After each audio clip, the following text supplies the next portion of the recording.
Good morning students. आज आपके सामने हम नेक्स्ट लेक्चर में कुछ टॉपिक लेके आए हैं। आपके सेट से रिलेटेड 3 टॉपिक हैं। अगर ये 3 टॉपिक क्लियर हो जाते हैं तो आपके सेट में कुछ नया नहीं बचेगा, फिर आपको सिर्फ एक्सरसाइजेस हमको करानी रह जाएंगी। तो आज इन तीनों टॉपिक की बात करते हैं। तो जैसे कि इन तीनों टॉपिक को हम समझाने के लिए आपको यहाँ पे मान लीजिए सेट ले रहे हैं। सेट ए 1 2 3 4, सेट बी 4 5 6 7 ये ले लिया। अब हमको सबसे पहले यूनियन निकालना है। यूनियन यूनिवर्सल सेट जिसको कहा था हमने, इसका साइन जो होता है ये होता है।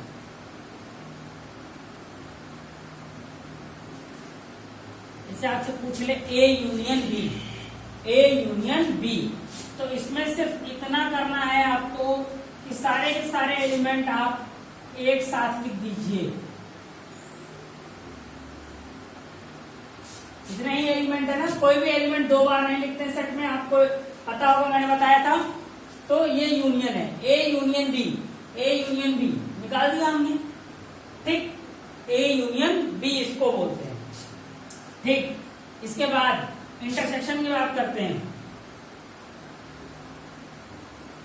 इंटरसेक्शन की बात करें अगर, जो इंटरसेक्शन का मतलब होता है जो ए और बी दोनों में जो कॉमन टर्म होता है उसी को इंटरसेक्शन कहते हैं। यूनियन में पूरा ग्रुप लेते हैं और इंटरसेक्शन में सिर्फ और सिर्फ कॉमन टर्म लेते हैं। इंटरसेक्शन में सिर्फ और सिर्फ कॉमन टर्म, दोनों में कॉमन कौन है? सिर्फ 4 है।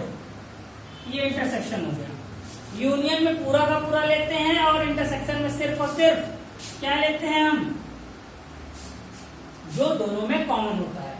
डिफरेंस ऑफ सेट ये भी है चीज ए माइनस बी। अगर ए माइनस बी कर रहे हैं, अगर ए माइनस बी कर रहे हैं तो ए के एलिमेंट लिखिए 1 2 3 4 माइनस बी के एलिमेंट लिखिए 4 5 6 7, 4 5 6 7, ये 4 एलिमेंट्स हो गए। अब जब आपने ए और बी लिख लिया, जब आपने ए और बी लिख लिया तो आपको सिर्फ इतना करना है। सबसे पहली चीज, दोनों में जो कॉमन है उसको काट दीजिए। सब्ट्रैक्शन में जब करते हैं सेट में तो ऐसा, और फिर जो पहले टर्म का जो बचेगा उसी को लिख देते हैं। जो पहले टर्म का बचेगा वही लिखेंगे हम, पूरा नहीं लिखेंगे। ध्यान रखिएगा इस चीज को। बहुत ज्यादा लोग इस चीज गलती करते हैं। ए माइनस बी जब बी निकालते हैं तो यहाँ पे ए और बी दोनों कॉमन टर्म कट करके पहले टर्म का लिख देंगे। अगर बी माइनस ए होता तो 4 तो कट हो जाता, लेकिन तब ये वाला टर्म बचता। अगर बी माइनस ए होता तो हम क्या लिखते?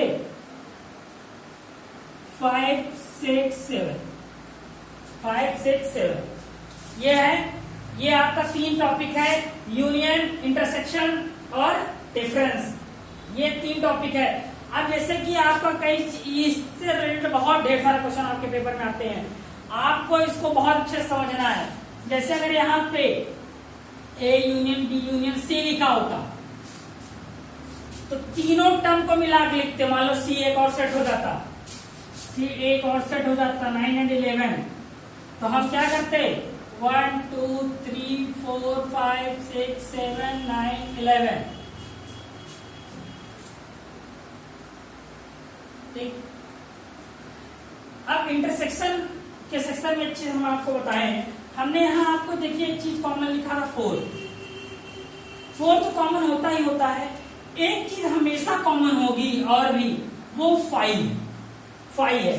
जैसे अगर आपसे बी और सी के बीच इंटरसेक्शन पूछ ले, B intersection C, B intersection, चाहिए इंटरसेक्शन साइन हमने गलत लगा दिया था। इंटरसेक्शन साइन ये होता है, इंटरसेक्शन साइन नीचे की तरफ होता है।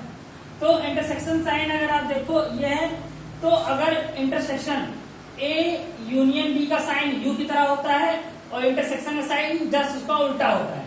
इंटरसेक्शन साइन उसका जस्ट उल्टा होता है। तो अगर बी इंटरसेक्शन सी कर रहे हो आप, बी इंटरसेक्शन सी कर रहे हो आप, तो दोनों में देखिए कोई भी टर्म कॉमन नहीं है, लेकिन 5 सब में कॉमन होता है। फाइव सब में कॉमन होता है। फाइव क्या होता है आपका, सब में कॉमन होता है। तो स्टूडेंट्स आई थिंक सो आपको यूनियन, इंटरसेक्शन और सब्ट्रैक्शन समझ में आया होगा। इससे रिलेटेड जो 1.4 है आप करिएगा, समझ में आएगा, बहुत आसान एक्सरसाइज है, आप आसानी से कर ले जाएंगे। So guys thank you for today.